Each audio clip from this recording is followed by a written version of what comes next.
maskaxdii dunidu malaasan mawjadaheeda.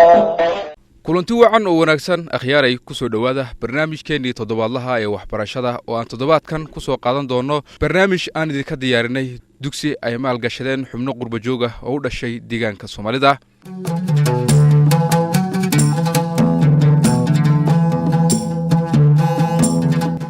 qurba joog u dhalatay dawladda deegaanka Soomaalida oo ka faa'iideystay fursadaha nabadgelyo ee deegaanka ka curtay ayay u suura gashay inay rumeeyaan rajooyin maalgelineed oo deegaanka uga qorshaysnaa balse xaaladihii jiray isbeddelkii ka hor suuroobi weyday inay hirgeliyaan.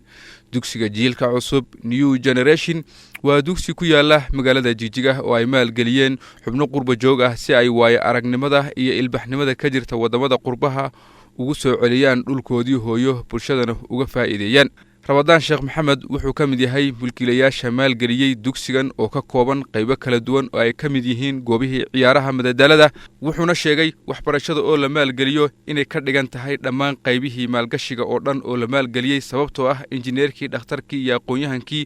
waxay ka soo baxayaan waxbarashada. run ahaantii fikradda in la maalgashado sektorka ee waxbarashada waxay ahayd fikrad in badan naga guuxaysay annaga oo ka duulaynay una arkaynay bulsho kasta oo horumartahay meesha ay horumarkeedu ka hana qaado in uu yahay xoojinta dhinaca waxbarashada iyo jiilka soo koraya in fursad loo siiyo inay aqoon tayo leh oo isu dheelitiran ay helaan oo dadkoodan ay ku anfacaan dunyadan ay wax kula qaybsadaan. annagoo taa ka duulayna in badanna ay arrinkaasu naga guuxayay isku dayo hore oo badanna ay jireen laakiin xaaladihii uu wadanka ama deegaanku uu soo maray ay wax badan hadda ka hor suurtagelin waayeen. waxaa ilaahay fadligii ah oo wax ilaahay loogu mahadiyo ah in markii dambe ay ka hana qaadeen nabadgelyo taasoo suurtagelisay cid walba oo doonaysay inay dalka wax ku soo biiriso oo kobcintiisa iyo horumarkiisa ay ka qayb qaadato qaybaha kala duwan ee nolosha in ay arrintaasi suurtagelisay himiladii iyo hankii nagu jiray in uu maanta noo xaqiiqoobo kadib markii fursado fara badan oo nabadgelyo iyo soo dhoweyn iyo wax badan sahlitaan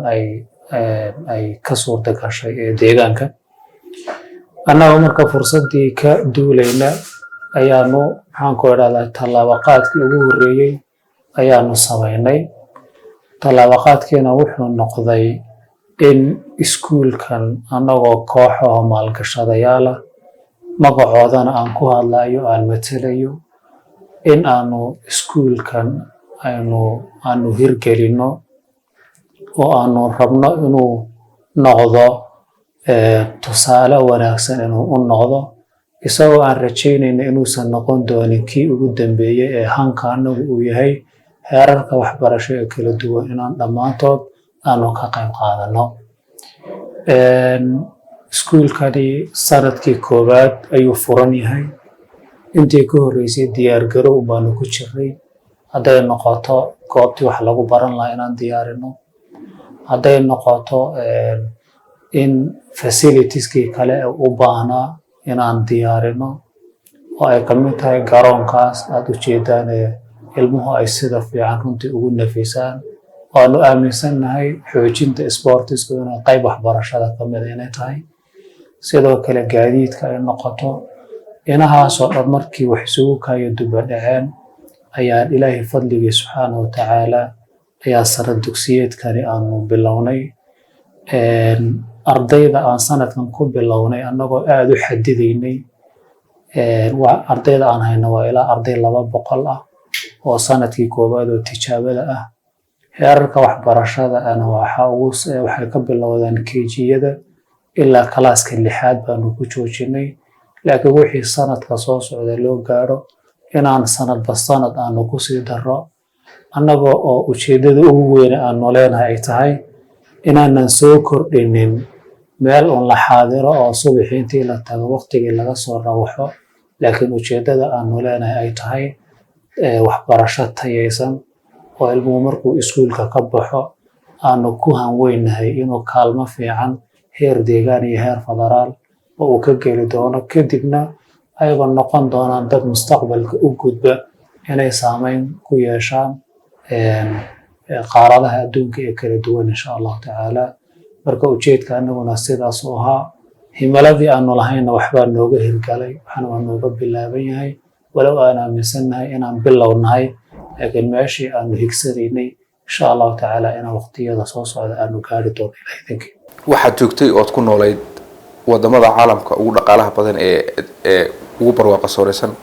adoo wadanimadaad jooga oo noloshaadu iska caadi tahay baahina ay ku haynin maxaa kuu kalifay inaad dib ugu soo noqoto Afrika oo iskuul ka bilowdo arrintaas maxaa kuu kalifay? waa su'aal aad u wanaagsan. waxaan ugu kalifay annagoo laga yaabo qaabkaanu u noolayn iyo meesha aanu ku noolayn dhinacyo fara badan markii loo eego in ay runtii ay wax badan de inagaga horeeyeen in aan dib wadankii ugu soo laabano oo aanu jigjiga waxbarasho ka yagleelno waxaan ugu kalifay wuxuu ahaa annagoo dareemayna inay mas-uuliyad naga saaran tahay dadka iyo dalkaba da'yarta soo koraysa inay xaq noogu leeyihiin wixii aanu adduunyada kale ku soo aragnay oo aqoon ah oo ilbaxnimo ah oo horumar ah oo garaadkoo la kobciye ah garashada oo si wanaagsan maxaan ku idhahdaa looga faa'iideeye ah cidda ugu xaq badan ee ugu mudan inaanu khibradda iyo aqoontaas iyo experience-gaas inaan la wadaagno oo aanu u soo gudbino inay yihiin dadkii iyo dalkii aanu meeshan kaga tagnay. taasaana keentay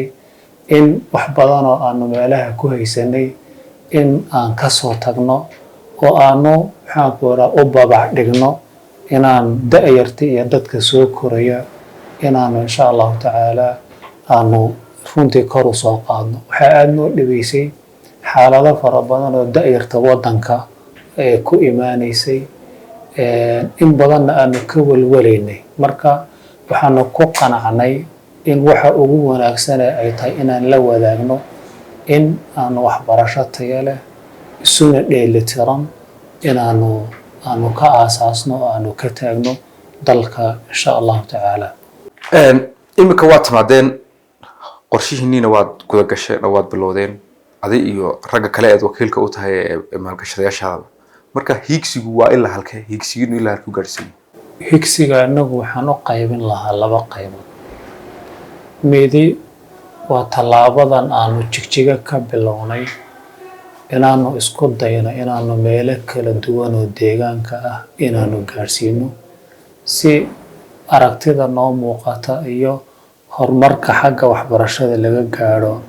si aanu qaybo badan oo kala duwan oo bulshada iyo deegaanada qaybo ka mid inaanu gaarsiino. taa waa mid ka mid ah waxyaabaha aanu higsanayno. waxaa kale oo labaadanu higsanaynaa inaanu horey u soconno heerarka waxbarasho. hadda waxaan ku jirnaa waa dugsi hoose dhexe. waxaa noo qorshaysan ardayda 8aadka ka baxday inaan intaa u diyaarino in ay dugsi sare aanu isagana u diyaarino oonu dhulkiina waanu u haynaa qorshihiina waanu u haynaa fikirkii iyo qaabkii loo fulin lahaana waa noo diyaarsan yihiin. marka ardayda aanu hayno ee sanadkan 6aadka sanadka 7aad bay noqon doonaa 8aad kadibna dugsi sare kadibna kolba wixii kale fursad ah waxaanu ku rajo weynahay inaanu ka mid noqono systemka cusub ee naloo sheegay in Ethiopia laga hirgelin doono ah in iskuulada qaarkood loo aqoonsan doono as international schools. arrintaas himiladeeda iyo hankeeda waanu leenahay waana waxyaabaha aanu higsanayna inaanu gaarno insha allahu tacaala. ardayda halkan dugsiyada sare ka baxdana inaanu mustaqbalka partnership la yeelano institutionada waxbarashada ee jaamacadaha adduunka meelo kala duwan. waxaana aaminsannahay inaan fursadeedii iyo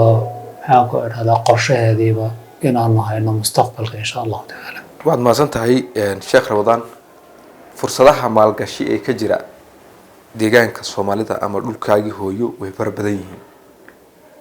hadday beero noqoto hadday ganacsi kala noqoto aad bay fara badan yihiin bal maxaad maalgashiini koobaad aad iskuul uga dhigteen oo waxbarasho aad ku doorateen waa runta aad baad u mahadsantahay su-aashaas si guud horta waan soo dhaweyneynaa cid kasta oo nolosha qaybaheeda kala duwan maal gashata oo mujtamaca iyo bulshada kor u soo qaada arrintaas aad baan u soo dhaweyneynaa waana wax runtii taageeris mudan intaa kadib annagu waxaan ku qanacnay waxa ugu wanaagsan ee la maalgashada waa humanka waa bani aadamka qaabka loo maalgashada qaabka ugu wanaagsanna waa inaad awood waxbarasho inaad siiso awoodda adduunka maanta ka jirta ee wax maamushaa inteeda badan populationka ma aha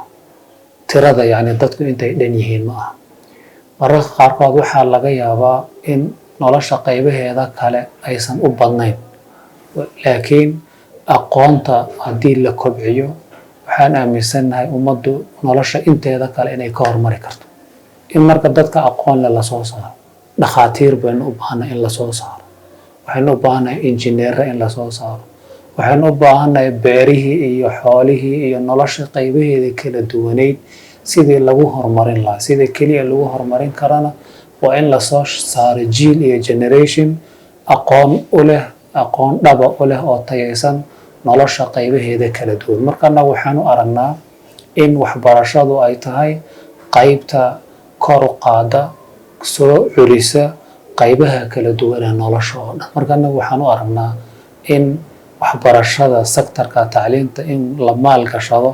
inay ka dhigan tahay sektarada inteeda kaloo dhanba in la maalgeliyey oo lasoo saari doono dad karti iyo aqoon iyo aqoon xirfadeedba u leh qaybaha kala duwan waanse soo dhaweynaynaa guud ahaan maalgashi kasta oo dalka lagu maalgelinayo oo dadka noloshooda kor loogu soo qaadayo oo wax badan oo u baahan yihiin laga haqabtirayo run ahaantii waxaan dhihi lahaa dhammaan dadka deegaanka ka soo jeeda fursad waxaa jirta nabadgelyaduna iyadaa fura iyo asaas u ah wax walba oo horumar ah waxaan aada ugu yeeri lahaa oon ku dhiirigelin lahaa ama aan ku gubaabin lahaa in cid kastoo u suuragal tahay in sektarada kala duwanee nolosha inay maalgashadaan ayaa runtii ugu baaqi lahaa hadday tacliin tahay haddii ay maxaanku idhaahdaye beere iyo dhanka hadday warshada haddii ay tahay haddii ay dhismo ay tahay waxaan isleeyahay waqtigii ugu munaasabsanaa ayaa la joogaa fariintaasna intaasaan jeclaan lahaa inaan la wadaago dugsigan new generation ama dugsiga jiilka cusub wuxuu leeyahay nidaam barisbarasho oo ardaydu ay si toos ah casharada u qaataan isla markaana markay cashirka uu macallinku ugu soo dhigo galaaska dhexdiisa haddana waxay cashirka ku qaataan bannaanka iyaga oo muuqaal ahaan lagu tusayo cashirkii ay soo barteen noocyada uu ka kooban yahay gaar ahaan maadooyinka sayniska waana kuwan qaar ka mid ah ardaydaas oo nooga warbixiyey qaabka ay wax ugu bartaan habka tooska ah ee practicalka loo yaqaano waxaan ka mid ah ardayda dhigatay iskuulka new generation model school gaar ahaan fasalka shanaad hadda waxaan bannaanka ugu soo baxnay maadadanan dhiganaynaa waa saynis waxaana soconaa cutubka geedaha plantiga iminka geedka magaciisu waa camba babaay wuxuu u qaybsamaa 4 qaybood caleen jirid xidido iyo laamo waxaa jirta haddaan galaaska basata ku eekaano arday waxaa jirta aanan fahmi karayn caadiguma fahmayno markaan xaggan caadi ugu aragno geedkii oo baxay waan fahmaynaa mana iloobayno geeda badan iminka geedahan annagaa gacanteeda ku beernay iyagoo macallimiintuna la garab taagan yihiin geedahan badan iminka waxay soo jiidanayaan dadka bilicda iskuulka sida geedahan xaggan ku yaala waxaan dhigtaa iskuulka new generation gaar ahaan galaaska grade 5 waxaan xaggan ugu soo baxnay waxaan galaaska ku dhiganay inaan xagan ku barano oo cutubkaas maadada aan baranayna waa saynis cutubkan socono waa cutubka dhirta xaggan waxaan ugu soo baxnay inaan ku barano waxaan galaaska ku saabarinay geedkan iminka waa babaay wuxuu u qaybsamaa 4 qaybood caleemaha iyo xididka jirida iyo caleenta marka waxaan u baahanahay in aan ku barano inaan galaaska waxaan ku saabaranay inaan xagan ku barano arday aan fahmin baa jirta marka xagan la keeno si fiican ugu fahansan marka aan ku faraxsanahay in aan waxaan beernay aan xagan ku aragno waxaan u soo baxnay halkan maadada saynis waxaan u soo baxnay qaybaha geedka inaan maxayda sheegsan geedkan aan ag joognaa babaay wuxuu u qaybsamaa 4 qaybood maxayday 4 waxa la kala yiraahdaa laamo caleemo jirid iyo xidido maxayday markii hore annaga abuurnay geedahan aad u jeedin maxayday waxaan ka soo bilownay markii hore macallimiinta annaga nagu soo gargaadiyay wuxuu weenay markii hore waxaan soo qaadnay bacda carran ku shubnay kadibna seedkii baan ku shubnay waan waraabinay markaan waraabin muddo kadib uu soo baxay geedkii intan uu leekaaday marka waxaa jirta maadada sayniska markaan galaaska ku qaadanayno arday aan fahmi karin markaan sawirka la tusin eega marka la yiraahdo maxayday geeda waxa jira arday aan fahmin geedka marka magaciisa la sheego marka waxaan aad ugu faraxsanahay geedahana la tusay aan anaguna gacantana ku beernay iyo macallimiintuna la garab joogtay marka maxayday waxaan aad ugu faraxsanahay geedahana la tusay iyo kuwaan beernayba maanta xakan waxaan u nimaanay in aan barano caleemaha maadadan aan qaadanayno waa maadada saynis qaybta balantiska markaan galaaska ku jirna cashirka aan baranayno waxa ka fiican in aan banaanka la soo keeno oo yani sida loo beeray aan aragno marka hadda xagan waxa ku beeran qudaarta iyo xagan geedkan waa babaay wuxuuna u kala qaybsamaa 4 qaybood waa caleen iyo laamo iyo jirid iyo xidid marka xagan waxaan u nimaanay in aan barano qudaarta sida loo kala beero marka hore waxaan keenaa ama caagad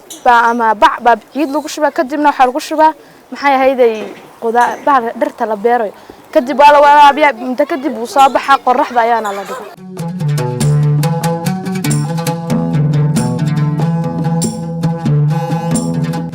waxaan meeshan u imaanay ardada inay ku qaadato cashirka practicalka ah ardayga wuxuu wax ku bartaa waxa weeyaan waa galaaska lagu baraa sawiradu cashir ku qaata sawirada hadduu cashir ku qaato casharada qaarkood waxay u baahan yihiin ardayga in si live toos ah loo tuso oo practicalka ku arko laana sawirada bas iyo galaaska bas ilmaha cashirka kuma ekaan karo waxa uu rabaa in banaanka la geeyo wixii lagu bariyay galaaska in si toos ah loo tuso oo casharadiisa si oo la socdo uu fahmo in ardayga la geeyo meeshii projectiga plans uu ku qaadan lahaa sidaa darteed ardadan waxay ka mid yihiin ardada dhigata iskuulka New Generation waa class 5 xiisada hadaan bixinayna waa science waxay ku saabsan tahay plants maadaama plants ay ku saabsan tahay oo geedaha ama dhirta ah ardayga waxa laga maarmaan ah in dhirtii iyo geedihii meeshii la geeyo oo la tuso qaybihii geedka uu ka koobnaa sidoo uu kala baxayay muhiimadiisa sidii loo abuurayay projectiga geedka markii la abuurayo wixii dhan galaaska looga sheekeeyay laakiin iyadoo practical meesha la tusaya dhankiisa maamulaha dugsigan ayaa wuxuu warbixin kooban naga siiyay nidaamka barasbarasho ee guud ahaan dugsigan iyo qorshayaasha mustaqbalka u yaala waa iskuul waxbarasho tayo leh labada qayboodba qaybta maadiga iyo qaybta diiniga ah iskuulkan wuxuu leeyahay macallimiin ajaanib ah oo ka keenay dalka dibadiisa waa macallimiin Kenyan ah oo macallinka ugu yar uu leeyahay 10 sano oo khibrad ah sidoo kale gelinka dambe waxaa jirta maadooyin diini ah iyagana macallimiin qaybta diiniga u leh khibrad dheeraad ah oo macallinka ugu yar ilaa 5 sano ilaa 6 sano oo khibrad uu leeyahay sidoo kale manhajka aan dugsigan ku bixinaa waa manhajka Ethiopian curriculum dugsiguna wuxuu ka kooban yahay KG ilaa fasalka 6 KG1 KG2 KG3 ilaa koobaad ilaa 6 sidoo arkiiseen iskuulku wuxuu leeyahay garoon kubadeed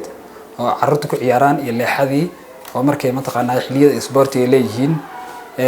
sidoo kale dugsigan iskuulada kale wuxuu kaga duwan yahay fasiladiisu waa standard oo fasilo waaweyn oo si qurux badan maxaan ku dhahay loo sameeyay sidoo kale wuxuu leeyahay dhirayn badan baan ku sameynay oo maxaan ku dhahay bilicda iyo caafimaadka iyo quruxda oo ka qayb qaadanaysa waxaan kaloo iskuulada kale kaga duwanahay ardayda waxaan u sameynaa sida arkayseen practical cashir bay maanta qaadanayaan tusaale ahaan science cashirkay dhigteen practical bay ku sameynayaan waa arkayseen dhir abuur carruurtu waxay sameeyeen dhir badan bay iskuulka ku abuureen dhirtaasoo ka kooban kuwii mataqaanaa ay soo baxayeen midhaha lahayd ee la cunayay iyo dhirtii kale ee flowerska ahayd iskuulka sidoo kale waxaan kaga duwanaa iskuulada kale waxaan sameynay sida dawladdu tiri social distance waxaan ugu talagalnay galaaskii 25 ilaa 30 marka ugu bato si ardayda maxaan ku idhahdaa macallinkii ardayda si yar fudud u fahansiiyo oo maxaan ku idhahdaa ardaydeena iyagoo casharkii si waadix u fahmeen ay galaaska u baxaan maxaa yeelay haddii galaasku ka bato 30 ama ilaa 50 u gaadho macallinka waxaa ku adkaanaysa inuu ardayda casharka u wada saxo inuu maxaan ku idhahdaa casharka maxaan ku idhahdaa u wada qoro inuu homework u wada saxo way ku adkaanaysaa laakiin standardka caalamka oo kale yaan isku daynaa inaan gaarsiino waxaan kaloo kaga duwanahay iskuulada kale oo lahayn garoon kubadeed garoomadan magaalada lagu kareeyo kale oo mataqaanaa aan roog ku goolinay oo aad qurux badan anagoo carruurta mataqaanaa caafimaadkooda isboortiga waa qayb caafimaad ah anagoo ka duulayna sidoo kale sanadka dambe waxaa noo qorshaysan in aan galaas sameyno galaas lab ah oo qaybtii kombiyuuteraadkii iyo laabkii ardayda mataqaanaa practicalka naga sii caawin lahaa sidoo kale waxaa noo qorshaysan inaan sameyno qol la yidhahdo isolation room ama qolka caafimaadka ah oo maxaan ku idhahdaa iyo qofkii nerskii wataa sidoo kale waxaa noo qorshaysan sanadka dambe inaan 7 iyo 8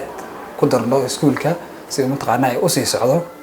akhyaaray intaas waxaan idinku soo afmeeraynaa barnaamijkeena toddobaadlaha ay waxbarashada oo idinla socodsiinaya anigoo farax badaha dhanka habeentu waa saaxiibka gulad xaaji yaasiin tani intaa ku kulmi doono barnaamijkan mid la mid ah annagoo isku duuban waxaan idinkaga tegaynaa sidaas iyo ammaan alla